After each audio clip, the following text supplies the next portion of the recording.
Good morning everyone. आज का topic है क्लास 8 के अंदर जो चैप्टर 4 है। 4 के अंदर एक्सरसाइज 4.1। 4.1 में क्या है कि पाई चार्ट आपको बनाना है। पाई चार्ट दिया जाता है तो आपको कैसे सोल्व करना है, अगर वो पाई चार्ट बनाता है तो आपको कैसे सोल्व करना है।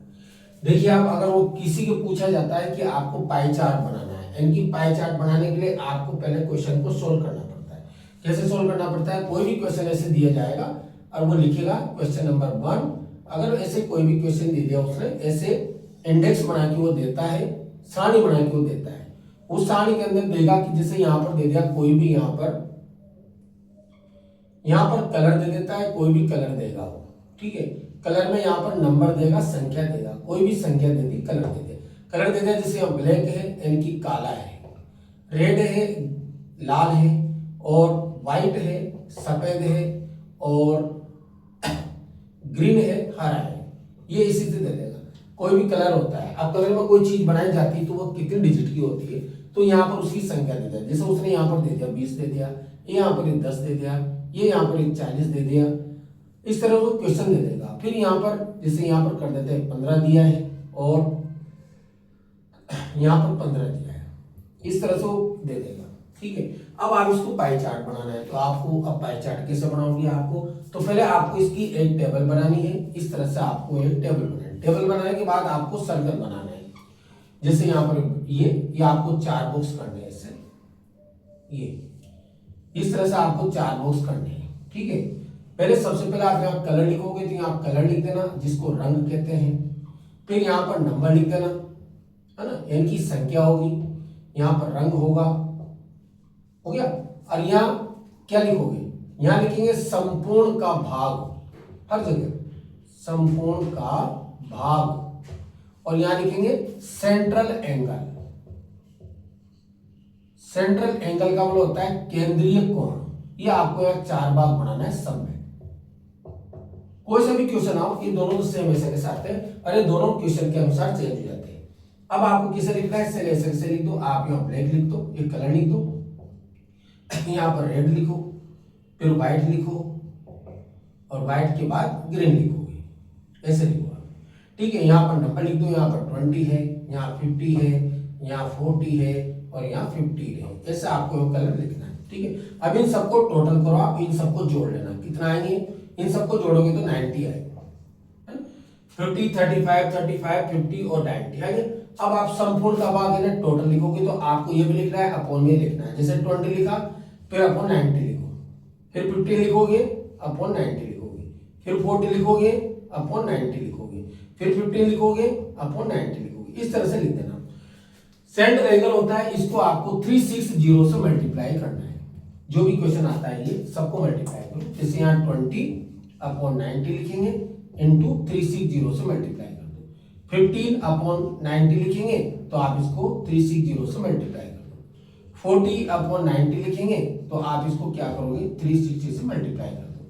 15 अपॉन 90 लिखेंगे तो आप इसको भी किससे मल्टीप्लाई करोगे? 360 से मल्टीप्लाई करो। ऐसे करते हैं। अब ये दोनों डिजिट कट जाती है, 10 से 10 कट जाएगी, 9 से काट देंगे, 9 4 5, तो ये सभी 4 बार कट जाएंगे। यहां से हम जितने भी कटेंगे 4 बार कट जाएंगे, ठीक है। अब मल्टीप्लाई करो आप, 4 को 80 से 20 से मल्टीप्लाई करो, 80 डिग्री एंगल बनाना है। 15 को 4 से मल्टीप्लाई करो, 60 डिग्री बनाना है। 40 को इससे मल्टीप्लाई करेंगे, 160 डिग्री का बनाना है। और इसको इससे मल्टीप्लाई करो, 60 डिग्री का एंगल बनाना है। ओके, ये तो अपने क्वेश्चन सोल्व कर दिए। क्वेश्चन सोल्व करने के बाद क्या करना है आपको? इसका एक पाई बनाना है, चार्ट बनाना है, सर्कल बनाना है। तो आप ऐसे एक सर्कल बनाओ, ऐसे यहां से ये लाइन खींच देना।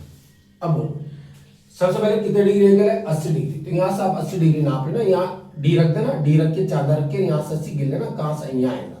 तो आप यहां से लाइन खींच दो और ये आपका 80 डिग्री हो गया।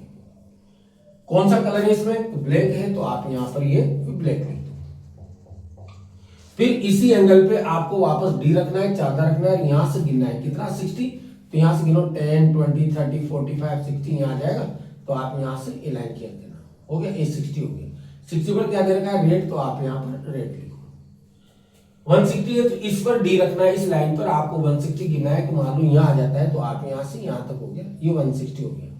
ठीक है। और यहाँ पर क्या लिखना है आपको, वाइट लिखना है। और केवल एक बचा है तो उसको नहीं बनाना है, लास्ट में ये बचा है, ठीक है। और ये कौन सा बचा हुआ है, ग्रीन। तो इस तरह से आपको पाई चार्ट बना सकते हैं। ये एक क्वेश्चन तो ये होता है कि वो क्वेश्चन देगा और उसमें पाई चार्ट बनवाता है, तो आपको ऐसे पाई चार्ट बनाना है, ठीक है। ये पाई चार्ट बनाना है क्योंकि एक बोर्ड के अंदर ये क्वेश्चन जरूर आता है, पाई चार्ट का क्वेश्चन आता है, ठीक है। अब पाई चार्ट बनाने के बाद बहुत सी बार क्या कहता है वो, इस तरह से क्वेश्चन देगा, ये पाई चार्ट खुद बना के देता है और खुद बनाने के बाद वो आपसे कुछ क्वेश्चन के आंसर पूछता है ना। कैसे पूछेगा, अब मैं सेकंड क्वेश्चन बताता हूँ। सेकंड क्वेश्चन के अंदर आपको क्या करेंगे, वो पाई चार्ट खुद बना के देगा और उस पाई चार्ट के अकॉर्डिंग आपको जितने भी क्वेश्चन है उसके आंसर ढूंढने हैं। आंसर कैसे सोल्व करेंगे वो आपको मैं बता रहा हूँ कि कैसे आंसर सोल्व करेंगे, वो देखिए आप।